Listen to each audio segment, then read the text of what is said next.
Hi guys, it's Trisha here from Cards by TC. Thank you very much for joining me in today's video. Today I will be showing you how to make this vertical easel cards. Normally we see easel cards that are in the horizontal orientation, but this one is standing upright like this. I made this card last year for a male recipient, and the one I'll be making today is also for a male recipient.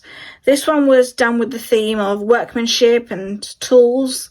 Today's will be slightly different. So the vertical easel card just stands like this, and you can have your message at the back if you want as well, or you can have it on the inside.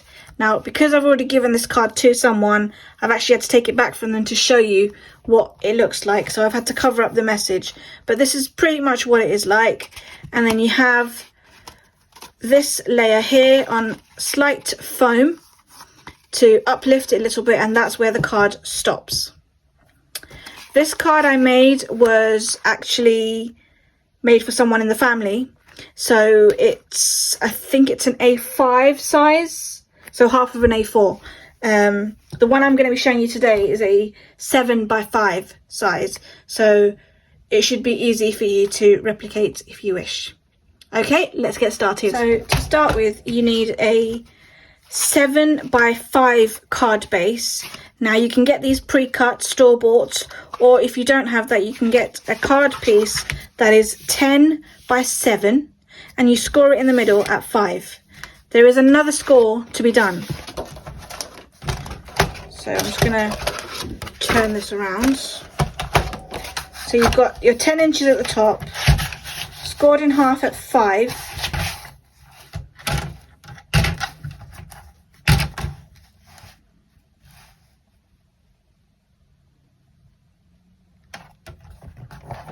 Okay, I'm just going to score that there. You can of course do this on your scoring boards. If you're doing it like me on your trimmer, please make sure you're using the scoring blade and not the cutting blade. Okay, and then obviously if you're doing this on fresh cardstock, you want to burnish your half mark there, and then you also want to burnish this additional score line. Have it nice and sharp. Okay, and that is pretty much what it will look like. Now let me run through the mats and layers with you.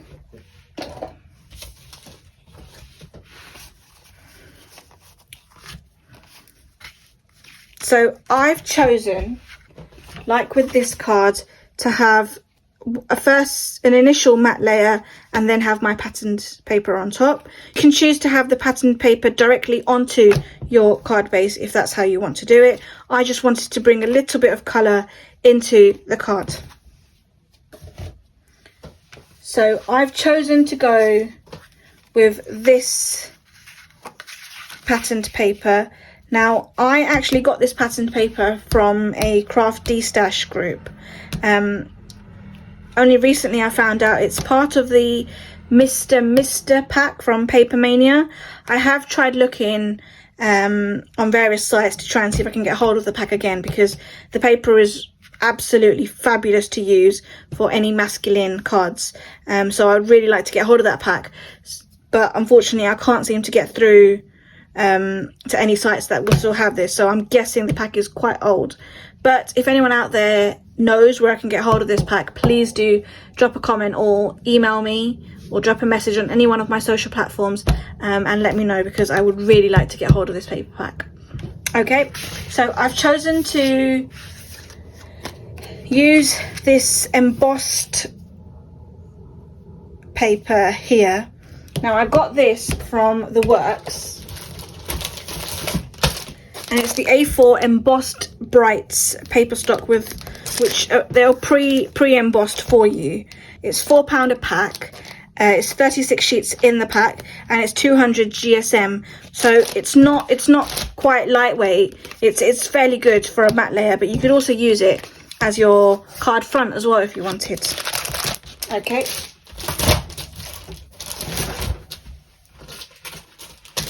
So I've got two pieces here, 2 and 3/8 by 6 7/8. So I've only taken it 1/8 of an inch smaller because I wanted to see more of this. So once again, that's 2 pieces of 2 3/8 by 6 7/8. And then the patterned piece on top is 2 1/8 by 6 5/8. It's a bit of a funny measurement because I only wanted to go down in this paper by 1/8 from the edge of the card base, whereas this one I'm going to be doing 1/4 of an inch smaller than this one. If you want, you can just go down 1/4 of an inch and then 1/4 of an inch, but that's entirely up to you. And then I've got this third piece here, and this measures 1 1/4 by 6 7/8. Again, it's just so when you have the, like in this card, it's to make your stopper here. Okay, so I'm going to stick these down first and then I'll come back. Okay, so there you have it. That's the front of the card. So as you can see, the yellow kind of pops out the images on the black, so I'm very happy with that. Now it's time to do the inside of these, but before I stick down the actual inside piece first, I want to stick down the stopper part, so then I know how much space I need for the inside mats. So to do this, I'm just going to stick this on some foam and then stick it down, and hopefully it will be enough to stop it.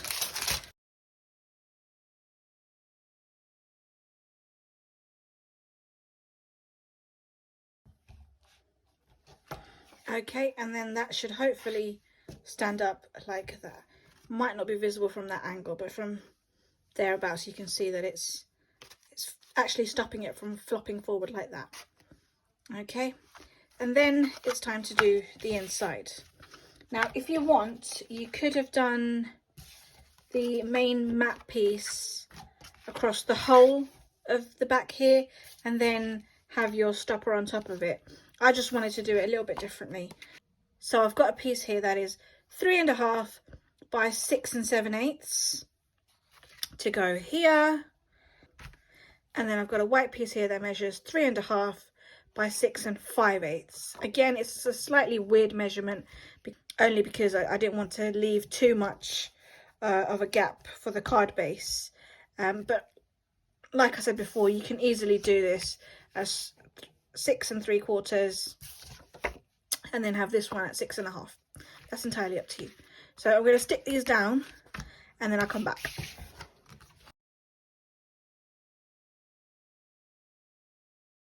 Okay, so there's that. Okay, and then I can stamp my sentiment in the inside and decorate.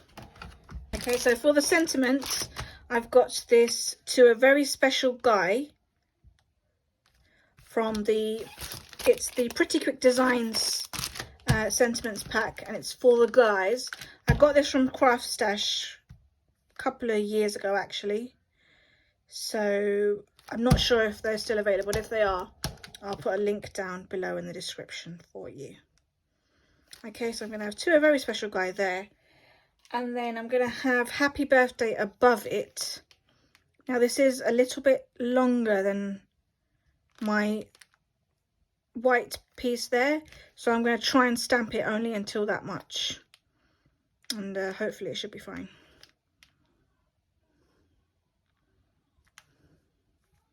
So we'll have Happy Birthday To a Very Special Guy like that. Okay,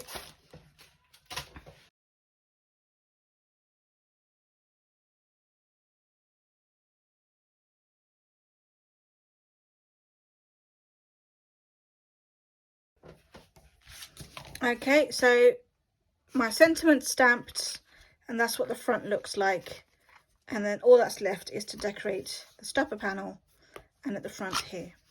Now, like with the one that I did before, I'm not sure if it's visible, but I took some of the tools because I had some extra paper left, and I actually just fussy cut around them and stuck them on for a bit of extra dimension. And I think I might do the same here for some of them as well, but I'll have a look. Hi guys, I'm back. So I finished decorating the front of my card and the side stopper panel here. What I've done is I've just gone in, taken the spare piece of paper that I had, and I've just fussy cut around some of the gadgets like the remote control, the phone, the play controller, the watch, and all I've done is just basically cut them out, stuck them on a piece of normal white paper, and then cut them out again so it's got a bit of depth there. If I hold it up like that, you might be able to see it. So you've got a bit of depth there, so they're not just flat on there. And then for the ones on the side, I've done similar sort of thing, except I've just put them on a piece of paper and I've just made several layers there, so they stick out as well there. So that's that. So all in all, that looks like it's finished there, but I wanted to add something because it just looked like something was missing there. Ideally I wanted to have like a happy birthday going down here, but I'm very happy to have these gadgets on the side there. I've gone over them with my Wink of Stella.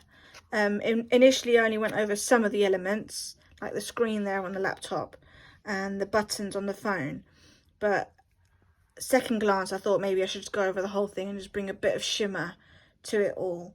And I'm quite happy with that actually. So I want to add a sentiment just at the top there, so that it springs out and you know it's a birthday card. So to do that, what I'm going to do, I'm going to move this out of the way. I've just gone through my scraps pile and I've pulled out some black cards. And I've pulled out this stamp set. I'm hoping to take the happy and the birthday and make a sentiment there. And then I can have that just hanging off here with a little bit of paper on the back, so that when it stands up, it's hanging out like that. I'll show you what I mean in a minute. So to start with, I'm going to bring in my stamping platform. And I want to go over this in white ink, so I'm going to be heat embossing this. So I'm just going to bring in my sock. And you can see it's kind of left a bit of an impression already, which means my stamp wasn't very clean. So if anyone's wondering, this is my frugal way, if you like, of a powder buddy for heat embossing. So you can have those little sachets which has got powder in them for heat embossing. I actually got this tip from someone a couple of years ago, and they just said use an old sock, put a little bit of talcum powder in it and just dab, and it does the same thing.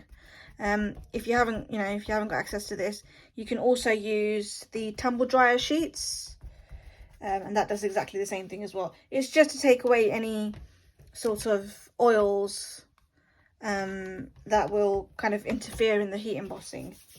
So once that's done, I'm actually going to use my white ink pad rather than the actual embossing ink pad. This is a pigment ink, so I know it's going to stay wet enough for me, so I'm not too worried. This is another little trick that I learnt a couple of years ago. If I didn't have all the different colours for the embossing powder, so what I would do is stamp with my colour pigment ink a few times, get it nice and juicy, and then just use clear embossing powder on top, and I'd get that desired colour. So there you can see the white's starting to come up now.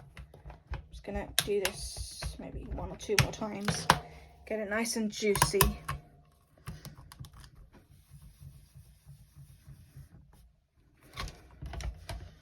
Maybe 1 more time.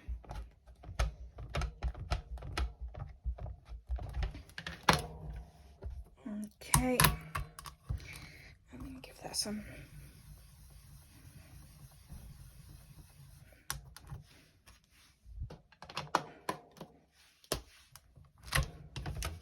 Okay, I'm happy with that. And then what I want to do is I've got this seafoam white embossing powder, which I picked up from the Works, I think. And I'm just going to sprinkle that on top. Maybe I should get a bigger piece of paper.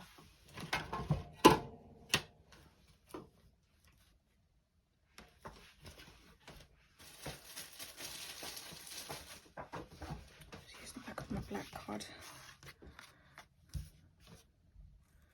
Just going to cover that there, let it sit on it for a while, and then sprinkle it down. And you can see that's such a nice print there. Just going to go over it again.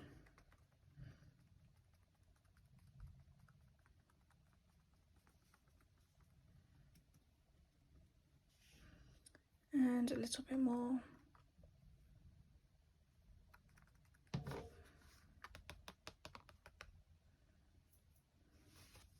Okay. Oh. Okay, that looks good enough. Just put the excess back in here.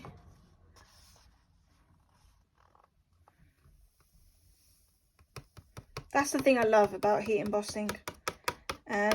It only takes a little bit of powder to create a masterpiece, and then you can always reuse this. I mean, I've had this pot for maybe a couple of years now, two or 3 years, and it's still going strong. Okay, and then I'm just going to turn my embossing heat gun on. Okay, that's that done now. Out of the way. And as you can see, I'm just going to wait for this to kind of cool down a bit. There we go. How cool does that look? Okay, and then I'm just going to cut this, and then I'll see what size mat I want to put, because obviously the card has got a yellow mat all over, so I'm definitely going to give this a yellow mat as well.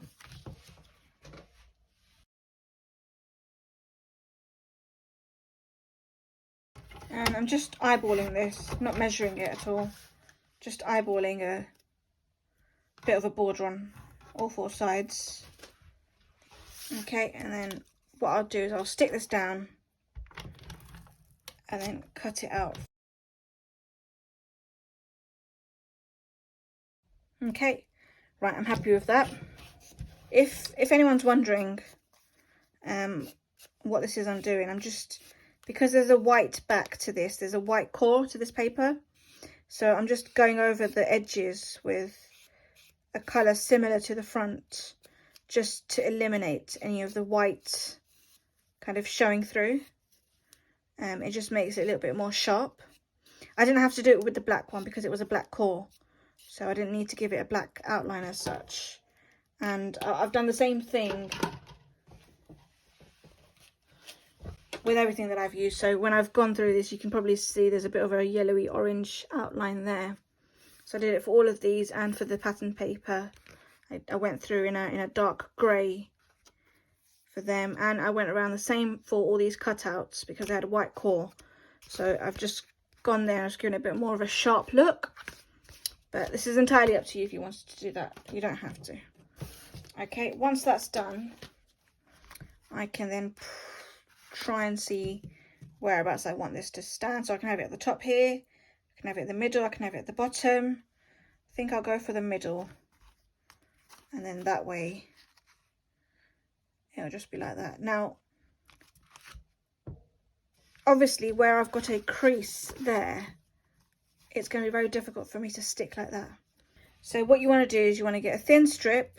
I've not measured this, you can measure it however much you want. Basically the width, so the height of the strip needs to be less than what it is you're putting at the front, because obviously if it's bigger than that, it's going to go on the top and the bottom of it. So you want something that will just go behind it and it won't be visible. Okay, so I'm just going to put that down there.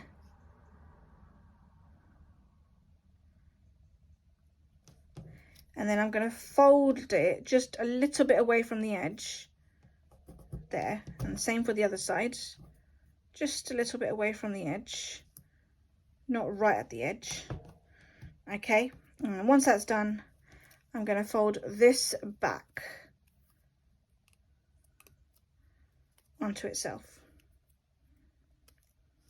Okay, and then what that will do is this portion will stick to there and it won't be visible, but then what this 2 things at the back will do is they will stick onto there. So it won't be visible when it's folded, and when it's standing, it'll just pop out the sentiment for you. Okay, I'm going to stick the front of this onto here first. And I'll use my double-sided tape for that.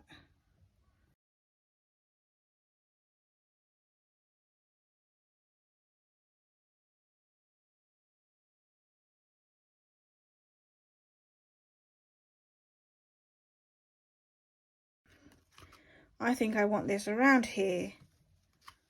Maybe I should put it there actually, so everything else is visible. I'll have it there at the bottom. So all you have to do is just fold it back. Oops. And try and put it to the center. So I'm going to center the P there and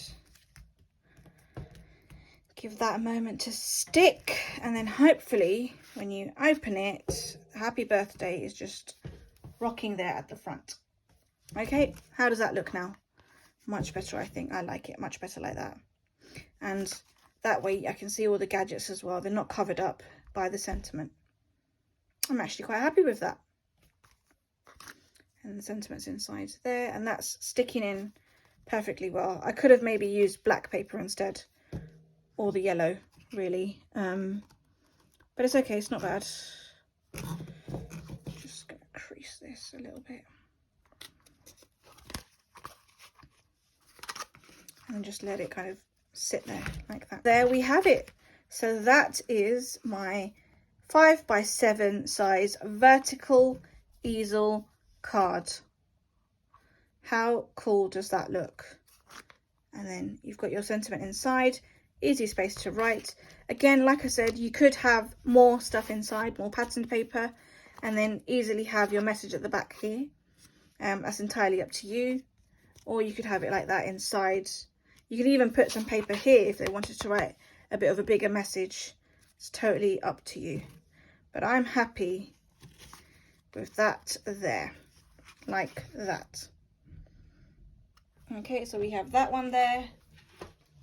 So there we have it. 2 vertical easel cards standing there.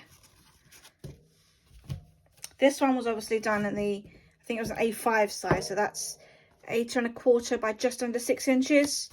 But that obviously, I wasn't going to make an envelope or a box envelope for this. But this one will just go into a normal 5x7 envelope. There's not much popping there. I mean, you've got some foam there, but it's not too bulky, and it'll go easily into an envelope and easy to send off. Okay then. So there we have it. Thank you very much for watching today's video. I hope you found something helpful. Do let me know if you try this. Do hop on over onto my social media accounts on TikTok, Facebook or Instagram. Just search @cardsbytc and drop me a message. Post your creations, tag me in them. I would love to see what you make and see what you come up with.